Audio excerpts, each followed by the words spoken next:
Assalamu alaikum wa rahmatullahi ta'ala wa barakatuhu. ‘Yan uwa ga ci gaban hikayen sarki Sibana da gimbiyansa Sulbaniya. A daren farko da sarki Sibana ya shiga ɗakin amarya, gimbiya Sulbaniya sai yake ganin abubuwan kamar a mafarki, shi kansa yana mamakin wannan juyi da Allah ya yi masa. Ɗakin nata an ƙawata shi da ado na alatu ga fitilu masu kyawun gaske reras. Kamshi kuwa sai tashi yake yi, ga sautin wasu ‘yan mata kuyangi masu rera waƙoƙi yana tashi kaɗan-kaɗan, yabonsa kurun suke yi tare da amaryansa. Nan fa wani farin ciki ya ƙara cika masa zuciya, tuni ya fara mancewa da wahalar duniya, domin a yanzu jinsa yake yi kamar tun da aka halicce shi shine sarkin duniya. Duk inda ya sanya ƙafarsa laushi yake ji kamar zai nutse. Ya hango ta zaune bisa wata darduma, tana sanye da jajayen kaya masu ado da zinare, walwali da sheƙi kawai take yi.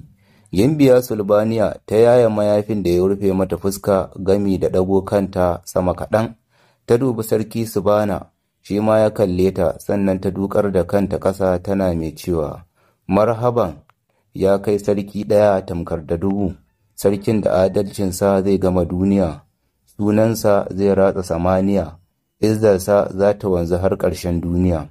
An halicce ni don zamowa baiwa a gare ka, maraba da kai haske maganin duhu, ina da bukata a gurinka ya kai jarumin maza.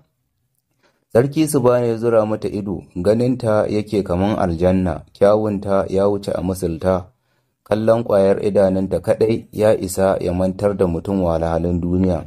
Haka ma kallon ɗaukacin fuskar tata, kalmominta sun ɗauke shi daga wannan duniyar.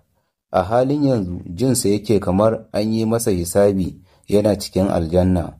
Sarki Sibana ya nisa daga yanayin da yake ciki, da ƙyar ya samu kansa, sannan ya ce, na yi miki alkawari, ko me kike nema a gurina zan miki matuƙar ina iyawa.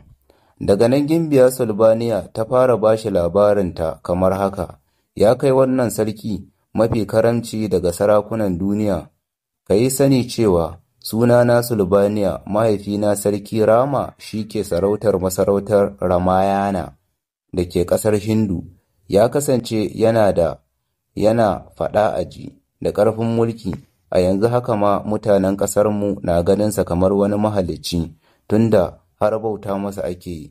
A lokacin da mahaifiyata ta ɗauki cikina sai aka neme ta aka rasa, nan fa hankalin mahaifina ya tashi, da yake shi ma masanin tsafi ne, sai ya ɗugunzuma a cikin tsatsubensa har sai da ya gano inda take. Ashe wani hatsabibin boka ne mai suna Sundusur ya ɗauke ta zuwa wani tsibiri mai suna La'aka, waje ne da ake kallo a matsayin mafi hatsari a duniya. Dalilinsa na yin hakan kuwa shine, ya yi bincike a fagen tsafinsa sai ya ga cewa za a haife ni, zan kuma zamo mace kyakkyawa mai annuri, sannan kuma wani sirri zai kasance da ni cewa dukkan wanda ya aure ni matuƙar yana faranta mini rai, babu wani abu da zai tunkara ba tare da ya yi galaba a kansa ba. Ya fahimci tauraruwa ta ƙaƙƙarfa ce, hadimaina kuma suna da matuƙar tasiri a nan duniya.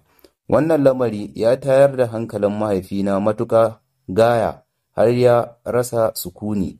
Duniya ta yi masa kunci, ya rasa menene mafita. Ana haka sai ya tara hakimansa da sarakuna yaƙinsa, ya nemi shawararsu a bisa zuwa tsibirin La'aka domin ɗauko matarsa. A haƙiƙa kasancewar kowannensu ya san hatsarin da ke ƙunshe cikin wannan tafiya, babu wanda ya goyi bayansa, har mutane na ganin bai kamata a ce a kan rai guda ɗaya tilo ba a yi asarar rayuka marasa adadi. Daga nan fa kunci ya ƙara tasarwa mahaifina, kullum cikin hawaye yake da bege. Kawai sai wata basira ta faɗo masa, ya ce a ransa, tunda ina da ƙarfi a tasirin tsafi, kuma ta hanyar tsafi aka sace matata, to kuwa tilas na bi ta hanyar siddabaru na ƙwato ta, ko da kuwa hakan zai sa na yi asarar rayuwata ne ma baki ɗaya. Daga nan ya kira wazirinsa ya mallaka masa jiran gari, sannan ya nufi daji abinsa. Uwa ku biyo mu ji yadda mahaifin Sulbaniya ya gasu kaya. Assalamu alaikum wa rahmatullahi ta'ala wa barakatuhu.